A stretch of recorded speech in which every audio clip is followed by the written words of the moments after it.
doing one thing, and one thing only. Killing Nazis. Breaking news. Trump just revoked Biden's police misconduct database and people are freaking out. The National Law Enforcement Accountability Database was created to track misconduct records of federal law enforcement officers, so bad cops couldn't quietly switch jobs without consequences. And here's the ironic twist. Trump actually proposed the idea first during his first term. But of course it wasn't implemented until Biden signed it into law in 2022, and now that Trump's back, he's shutting it all down.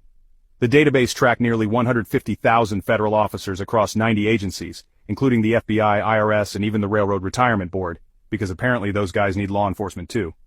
According to the DOJ, it already had records dating back to 2017. So why did Trump kill it? His team says it's part of a broader effort to shrink government and reduce federal oversight. That also means bye-bye to Biden's use of force reforms, body camera requirements, and anti-bias training mandates. Supporters say Trump is cutting useless red tape and protecting law enforcement from political witch hunts. Critics argue this gives bad cops a free pass and undermines police accountability. So, was this bold leadership, or is Trump making it easier for corrupt officers to stay in power? Drop your thoughts in the comments and subscribe before this story gets buried. The Department of Justice has shut down the National Law Accountability Database, a federal misconduct tracking system that was intended to prevent officers with disciplinary records from being rehired by other agencies. The database was created in 2002 under an executive order by former President Joe Biden, tracked misconduct amongst nearly 150,000 federal law enforcement officers. It was operational for just over a year, with all 90 executive branches agencies contributing disciplinary records tracking back to 2017.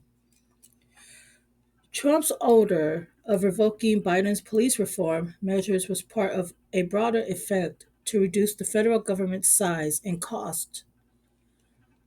The White House and the Justice Department did not provide specific reasons for deleting the database. The law enforcement advocates criticized the decision, arguing that the database addressed the issue of wandering officers who moved between agencies despite prior misconduct, according to the report. Some policing organizations had raised concerns about officers not being given due process to challenge their inclusions in the database. Well, there you have it, you guys. Now, not only is these police officers not going to be held responsible like they were for killing people, hurting them, or sexually assaulting women, it's going to get bad. And to all my Black folks out there, you know what's coming, because they mainly target us when it comes to the police misconduct. So now it's not just going to be hell for Black folks. It's going to be hell for everybody, but mainly Black folks. And this is very concerning. And they're doing it to cut costs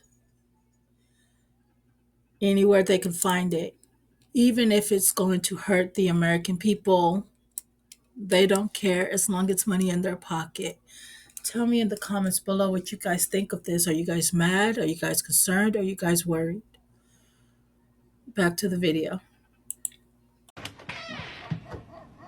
Ah, fuck. Now that Trump has deleted the nationwide database on police misconduct, I think this is a good time to point out something that his crowd does involving the police that I think is really comical. And so you'll notice anytime like police brutality gets posted, for some reason, even though there's really never a reason to be against cops just beating people up unnecessarily, that party, that little crowd will come out and be like, well, if you don't want to get beat up or shot in the face, or your kid gets shot for playing with a toy gun, then don't be a criminal. As if like any of these people are criminals anyways. They're always the first to say that. They'll be like, well, we shouldn't be a criminal then. We support the police. You know, the police are the good guys. If the next time you're in trouble, call a crackhead. But they're also the first ones. If you find any like dash cam footage that's not about Black people getting mistreated by the police or something like that, they'll always be the first ones in the comments telling you to never trust the police, never answer the door for the police, how they're ready to rise up and be a militia against their brothers in arms. Like, what do you... all right, so you don't trust the police. You just want them to beat everybody else. Like, what are you getting at here? And it comes from, like, this... You can catch them playing God, really. They're being their own judge, jury, and executioner on all these things. They're like, well, you know, maybe they don't think the police should be able to be brutal, but they think that the police should be brutal to the people that they think deserve it, which is, it always ends up being a person of color, but whatever.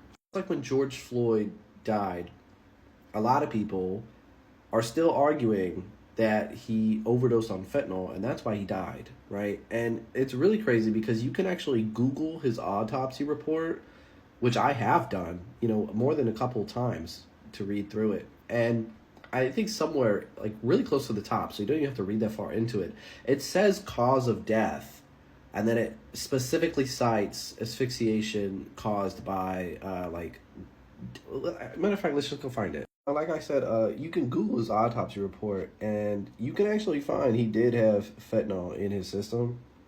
Like, it was there. But I guarantee you there's not a soul alive who claims that he died from a drug overdose who has actually read what I'm reading right now. This is part of his autopsy. Because I'm going to show you this next part. Subject medical examiner's findings. This was admitted to the court.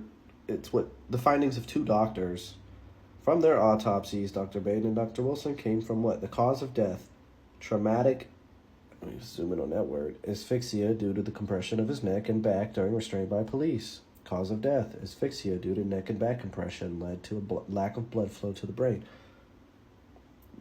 The cops killed him. I mean, that's what happened. This is absolutely disgusting. I just found out that Trump ordered the Justice Department to delete the database of federal police misconduct. This is fucking disgusting. Deleting the police misconduct database isn't just reckless, it's dangerous. That database attracts officers who committed the worst crimes to prevent them from being rehired elsewhere. Now, those same officers, some guilty of assault, even can just move to another state and get a job in law enforcement like nothing happened. This isn't just about bad policing. It's about public safety. There's no fucking excuse for protecting corrupt cops over the people they are supposed to serve. This is beyond unacceptable. Removing the tracking erases accountability and puts countless people at risk. The Trump administration hits a new low every single day. I think they have a target or something. I know I just posted the morning roundup, but guys, by decree of executive order, the Justice Department just deleted the entire database of police misconduct. Like, I'm actually physically shook. I gotta go inside the building, but I'm just like, this is terrible for the country. Okay, I'll see y'all later. So apparently deleting the federal database that tracks police officers' misconduct and brutality and disciplinary actions is a part of Trump's agenda to make America great. Because that happened today. The Trump administration has deleted the federal database that was put in place by the Biden administration to track police officers' misconduct and brutality and disciplinary actions. When is this going to end? Trump just ordered the database that holds all of the misconduct for all federal police officers to be completely deleted, and they did it. And this is something that Black Americans fought for after the George Floyd murder, and it's absolutely insane. The Federal Police Misconduct Database, known as the National Law Enforcement Accountability Database, or NLEAD, was introduced under the Biden administration as part of like an executive order that was basically going to increase accountability and make transparency in the law enforcement.